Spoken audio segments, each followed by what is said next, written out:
The thick fog that clung to Los Angeles made searching for the girl who was going to kill herself slow and uneasy. But in the end, I'd have settled for that and more, because murder happened twice before I found the lady in Mink. From the pen of Raymond Chandler, outstanding author of crime fiction, comes his most famous character in The Adventures of Philip Marlowe.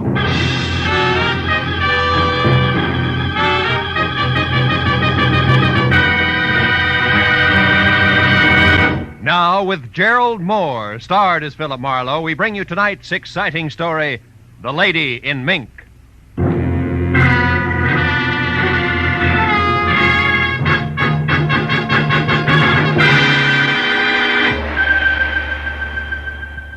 By Pacific Coast time, it was only 5 o'clock in the afternoon. But the dense, billowing fog that was heavy over everything, like a huge, thick hand, said it could be midnight. And Los Angeles could be London in May, December. So when I got out of my car and walked toward the fuzz of red neon that marked the hotel cocktail lounge where I was to meet my new client, Grace Tyler, I felt all alone and a little sorry that I wasn't in some nice, cozy 9-to-5 business that would leave me heading for home now. And maybe an evening with people who like to laugh. But when I was inside the lounge, which was imitation hunting lodge and friendly, I perked up some. My client was young and almost pretty, with dark, shingled hair dressed in somber gray, and wore not enough makeup. Her eyes were swollen and red from crying. When I introduced myself, she tried to come right to the point. Mr. Marlowe, I have to find my sister. She... Oh, take it easy, honey. That won't do it. Who is your sister? I'm sorry. It's all right. Her name is June Drake, Mr. Marlowe, and she's in trouble. I got this letter from her. Here. Yeah. Trapped, no way out, take my own life. Hateful people, this is to say goodbye. Who's this Melnick she mentions? Do you know him, Mrs. Tyler? No, I never heard the name Melnick before. I'm Miss Tyler. Oh. My sister was the married one, Mr. Marlowe. Her husband was Stu Drake. He died a few years ago. I see. Have you been to the police with this? No, because... Well, you see, Mr. Marlowe, June is... She's different. More full of fun than I am, and, well... She gets around, and sometimes with strange people, dangerous ones. Yeah, I think I know what you mean. Grace, what does your sister look like? Well, she's about my height. Has long red hair, and she's pretty, Mr. Marlowe. Very pretty. Aside from her looks, anything else? Car, clothes? Clothes, yes, definitely. She always dresses well, except that she's overly fond of furs. Most of the time she wears a mink stole. Stole, huh? Kind of a cape? Yes, it is. I see. June has an apartment in Beverly Hills, Mr. Marlowe. 3300 Rexford Drive. I went there, but it was locked. The neighbor says she left for New York a week ago, and yet I... Yet she couldn't have because this letter was mailed here in town only yesterday. Is that it? Yes. Oh, please, Mr. Marlowe, do something. Here's $50. I'll pay more if only you'll hurry. No, that'll do it. Where can I get in touch with you, Grace? I'm staying here at the Beverly Crest Hotel. I don't live in Los Angeles. Well, it's a starter. I think I'll try number 3300 Rexford Drive. I'll call you later. Goodbye, Grace.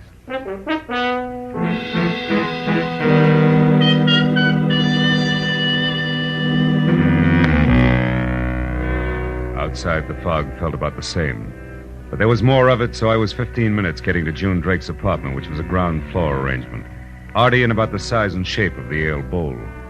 I was only half that time outsmarting the cheap lock on the back door, drawing all the blinds shut inside, and turning on a single light. But then I was no place. There were clothes in the closets, prettier ones in the bureau drawers, and it went on like that for 45 more minutes. Everything just as it should be and no lead, until I was ready to leave. Then on a coffee table, I saw something that stood out in that nest for the idle rich like an ear-to-ear grin on an undertaker. It was a book of matches advertising Duke Gray's Billiard Academy, 3rd and Main, where particular pool players congregate. That and the name Melnick had to dovetail or I was licked.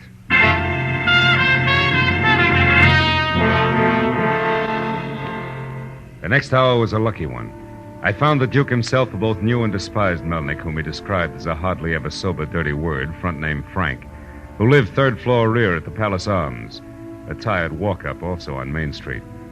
So at exactly 9 o'clock, I walked the length of a filthy corridor, stopped and knocked the knuckles on my right hand almost raw before the door inched open, and a pair of shifty eyes and a puffy, pasty face blinked out at me. Yeah? What do you want?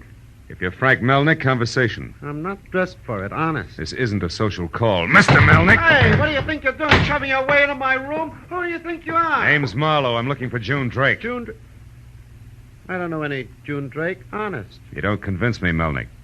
Now shake the fuzz off your brain and start remembering, or you'll find yourself in trouble up to your eyebrows. Okay, I know her. When'd you last see her? 3 weeks ago? Maybe a month ago. But she's an acquaintance from my hometown, that's all, honest. You're a liar. June Drake would brush you off like a piece of lint, and you know it. Listen, I'm as good as she is any day. Don't forget that. Get your hands off me, Melnick. Now, get out of here. Go on. I told you once, Melnick, let go! Okay, now start talking. Give it to me straight the first time or I'll get real mad. Come on, get up! Okay. There's a guy named Jaffe, Hugh Jaffe. He's June's boyfriend. That's all I know. Honest. All right. What's this stuff, these clippings and these pictures here? I used to be a photographer. Honest. Until your lens got bloodshot, huh? Yeah, on the Salinas Herald-Star. All right, Melnick. What's Hugh Jaffe's address? It's 2001 North Beechwood Drive. Thanks, I'll try it. But if you're not telling me the truth, Melnick, I'll be back. Honest.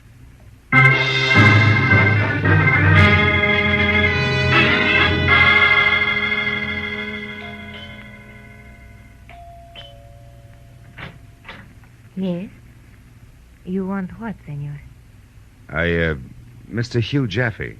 He is not here. I am Margarita Jaffe, his wife.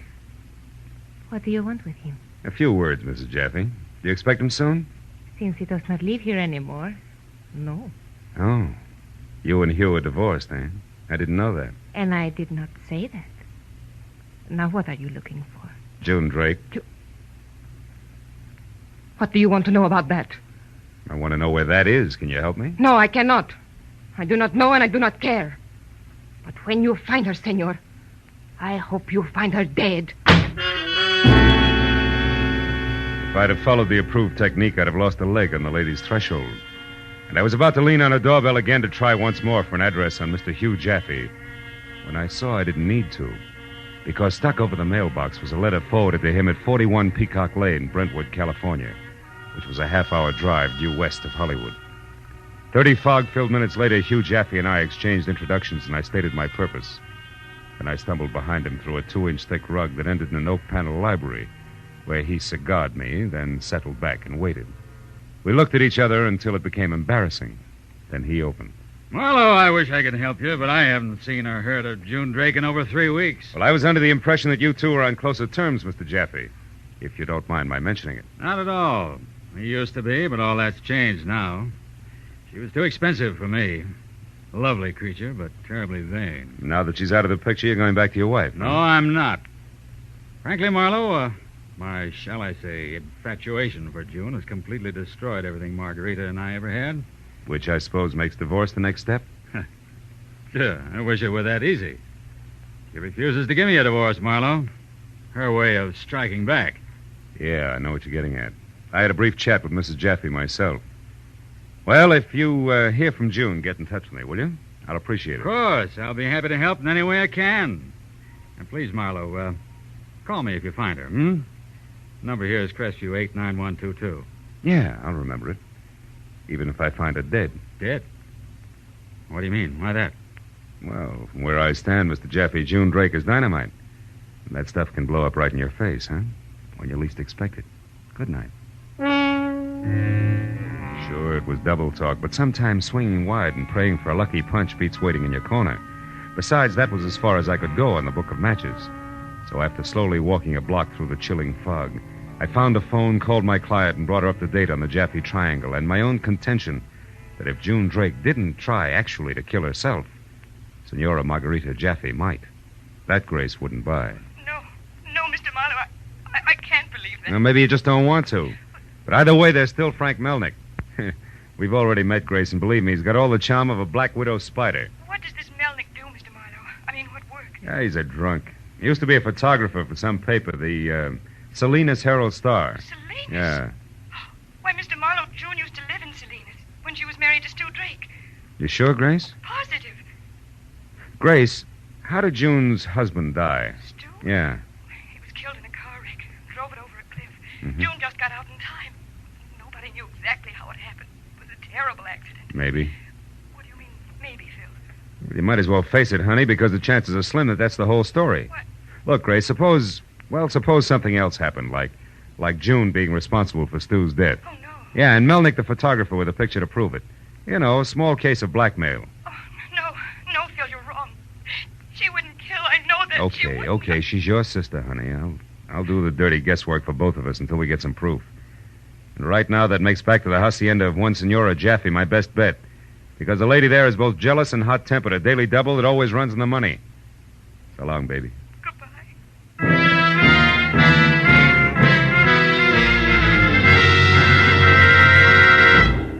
When I got back to my car and pointed it at 2001 North Beechwood Drive again, I was feeling pretty low because no matter which way I added things, June Drake always came out a minus, which wasn't good.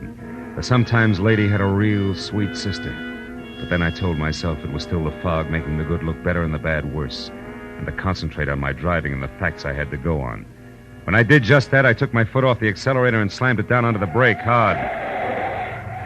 It had suddenly occurred to me that I was going the wrong way. Because if I was right about Frank Melnick being a blackmailer and June Drake a killer, the Senora would keep a lot longer than the drinking man in the Palace Arms, third floor, rear.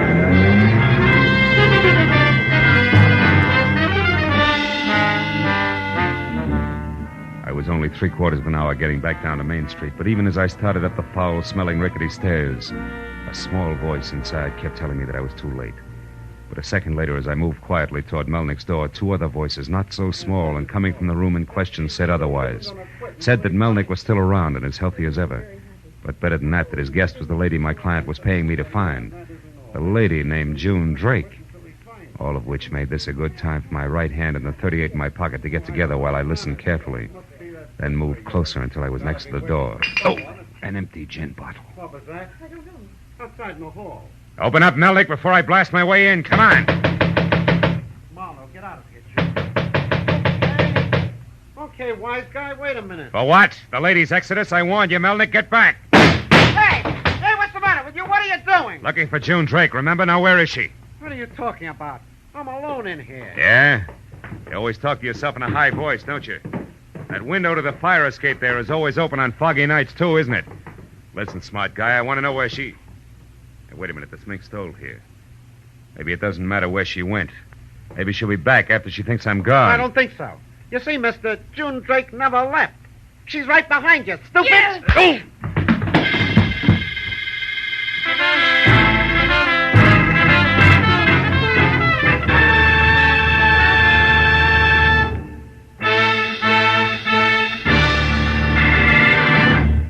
In just a moment, the second act of Philip Marlowe. Now, with our star, Gerald Moore, we return to the second act of Philip Marlowe and tonight's story, The Lady in Mink.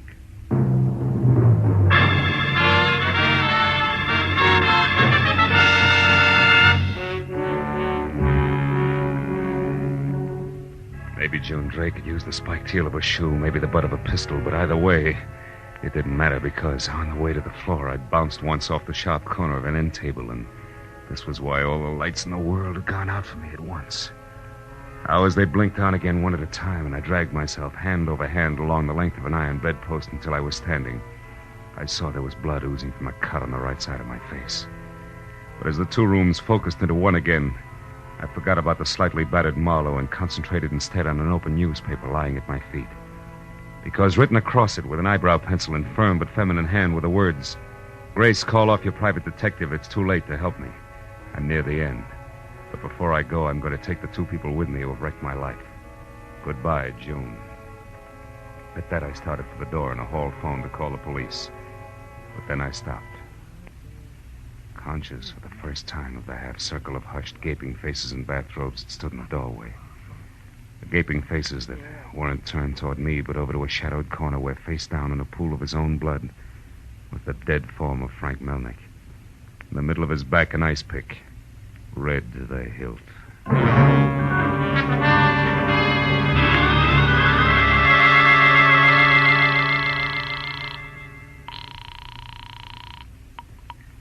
Lieutenant Ibarra's office. Sergeant Mooney speaking. Marlowe, Mooney, where's Ibarra?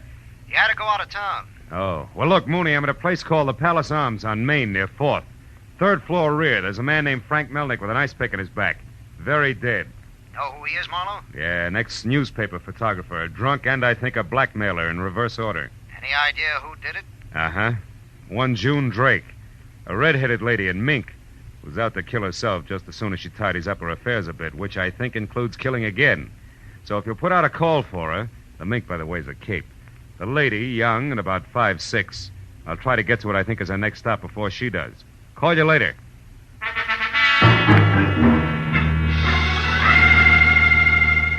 When I got through to my client and broke the news, she gasped and kept repeating no in a small, strained voice that kicked at the lining of my insides no matter how fast I talked.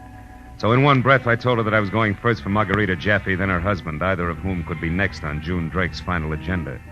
Then I gave her the Crestview phone number that Hugh Jaffe had given me. Told her to call me there in an hour, hung up and ran for my car in 2001, North Beechwood Drive. Feeling punk.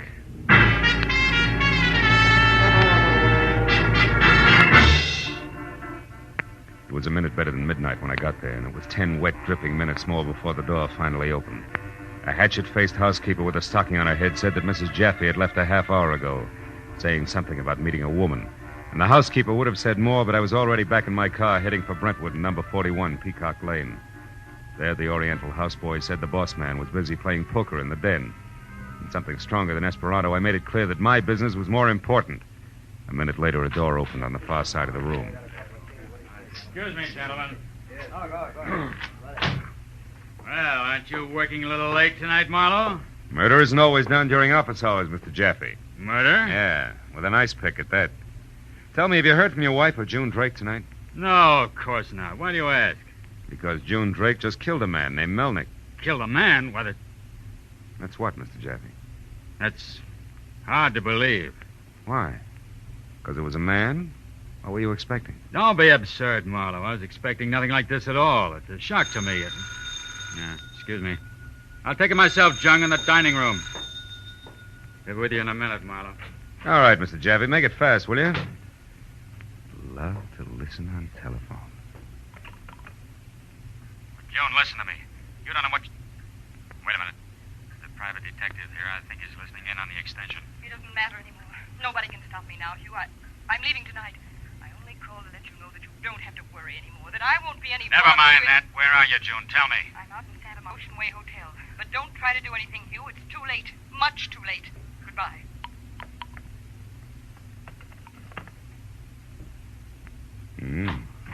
Pretty talkative. Marlowe, you heard that, didn't you? Yeah, I heard it all right. You heard that too, didn't you? And I didn't like it, Jaffe, so... Oh, don't bother. This one's mine. I'm expecting it. Hello? Hello, I wanted... Oh, is that you, Marlowe? Yeah. Look, Grace, your sister just called and... Oh, Well, it doesn't look too good, honey. oh, Grace called here. Oh, but Phil, where is she? Do you know? Is she all right? No, she isn't, Grace. Any way you look at it. Now, tell me, where are you? At my place, the Beverly Crest Hotel. All right, now stay there. I'll talk to you as soon as I can, Grace. Goodbye. But where are you going? Thanks for your cooperation, Jaffe. It's been a lot of help. I'll also talk to you as soon as I can. Believe me.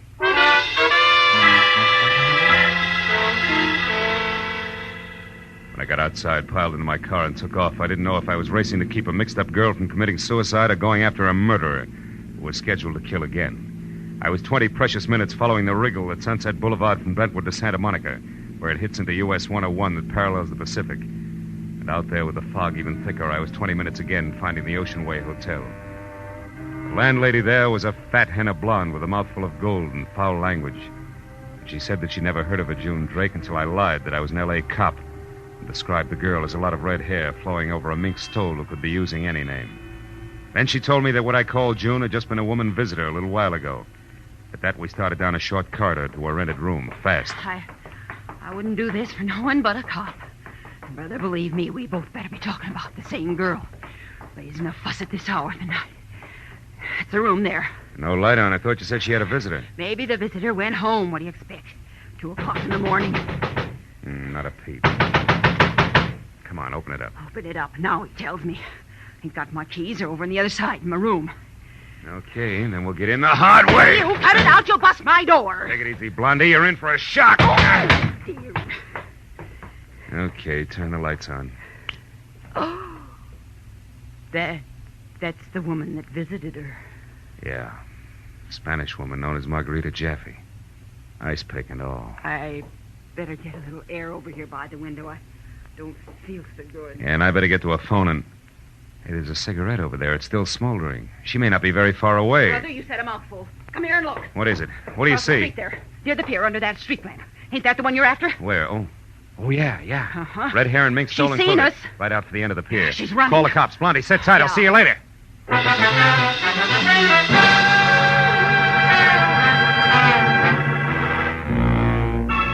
By the time I got out to the street and across the way we'd seen her, she was already out onto the pier. I caught one glimpse of her red hair and then nothing but the fog that swallowed her up like she was made of smoke.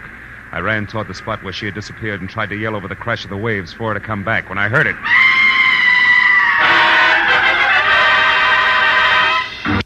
After that, things happened fast.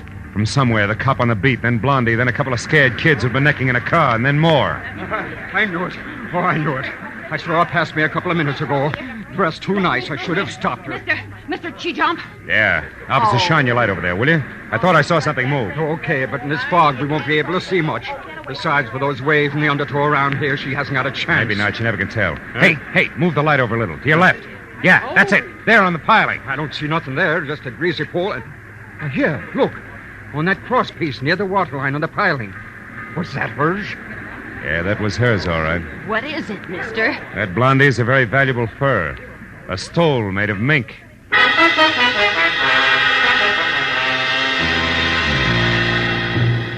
I never could figure where people came from at 3 o'clock in the morning when something nasty happened.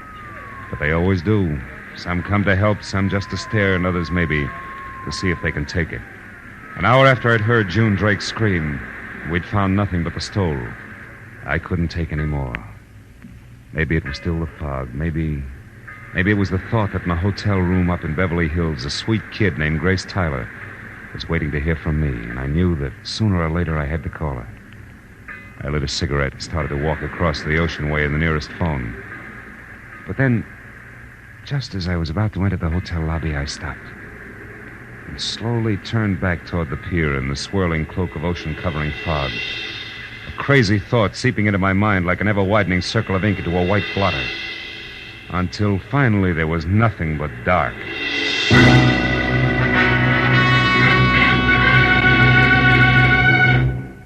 I made my call to Grace and told her to get downstairs into a taxi and over to police headquarters where we had a long story to tell.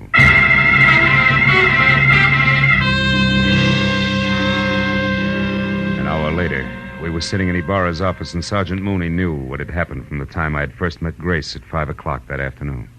Well, Marlowe, looks like June Drake meant what she said in that note. She took care of Melnick, Mrs. Jaffe, and then herself. Did they recover the body before you left? No, Sergeant, they didn't. And I don't think they will. You mean the undertow? No, I don't. I mean something a little more treacherous. What are you saying, Phil? That this whole thing was a frame, Grace. The interested parties, Hugh Jaffe and your sister, June. The object, get rid of the difficult Mrs. Jaffe. The means, have June Drake kill her without keeping her intentions much of a secret, and then have June Drake pretend to kill herself. The result? The police never bother looking for June Drake, and when all is forgotten, June and Hugh Jaffe get together in some other city under some other name. Oh, no. No, Phil, I don't believe that. I don't believe any of this. I can't. I won't. I don't see how you Hold can... it, please, Miss Tyler. I'm sorry. Go on, Phil. Well, this part's a guess at the moment, but I think it'll hang together. Mrs. Jaffe wouldn't give Hugh a divorce. Jealousy? Yeah, that and one idiosyncrasy. The Senora was crazy about money, and since he was doing the running around, a divorce would cost him much more than he was willing to pay. Which means that although Miss Tyler here hired you, you fell into the stellar role of the patsy, the star witness. Who would always be close enough to later tell a story they wanted told, but never close enough to actually catch June Drake, who has already murdered twice tonight. Right. Then, Marlowe, big question. Where is June Drake now? That is something I worked on all night, and I almost had the answer once. I almost caught June at Melnick's flat in the Palace Arms because I surprised her. She thought I was going to Mrs. Jaffe's house at the time, but I changed my mind. Remember, Grace? What? Oh, you must remember, baby. You were there. You're June Drake.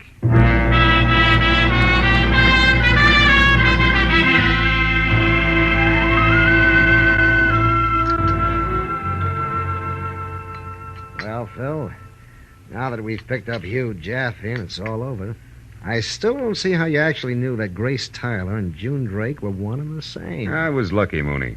When Grace called me at Hugh Jaffe's house right after she called as June, I heard a bell buoy in the background over the phone. But I didn't think much about it at the time. Yet Grace claimed to be at her hotel in Beverly Hills. It wasn't until I began to think of the whole thing as a frame that everything fell into place. The clues planted so I couldn't miss them all the way down the line. The book of matches, the mink, the red hair was a fall. And another thing, Mooney. Hugh Jaffe was much too surprised when I told him that June Drake had killed Melnick, a man. He expected the murder of his wife, Margarita. Well, why did June kill Frank Melnick? Because he was blackmailing her. You see, Melnick knew that June had murdered her first husband. June was stuck. She couldn't let her future husband know what had happened to her past one. So she included him in as victim number 2. Besides, that's the only final payment she can ever make to a blackmailer. Mm-hmm. Then, Marlowe, June Drake is the real person. There never actually was a sister named Grace Tyler, was there? No. No, I guess there never was a Grace Tyler.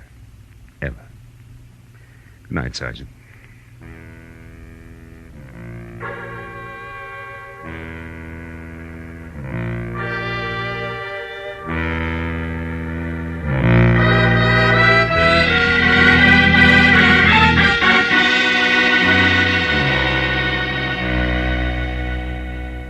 Outside, it was that strange time, between the end of one night and the beginning of the day that follows.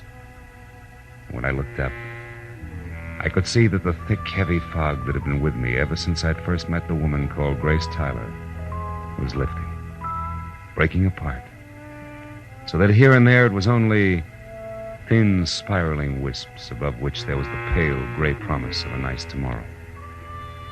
As I walked along, it seemed to me that there was less and less fog, until by the time I'd gone a few blocks, I was sure that I could feel fresh air, cold against my face, and clean.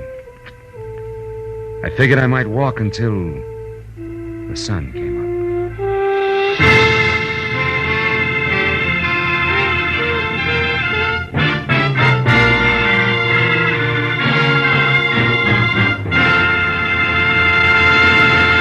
The Adventures of Philip Marlowe, created by Raymond Chandler, star Gerald Moore, and are produced and directed by Norman MacDonald. Script is by Mel Donnelly, Robert Mitchell, and Gene Levitt. Featured in the cast were Lynn Allen, Lillian Baeff, Edgar Barrier, Whitfield Connor, Ann Morrison, Lou Krugman, and Jimmy Eagles. The special music is by Richard Orant. Be sure and be with us again next week.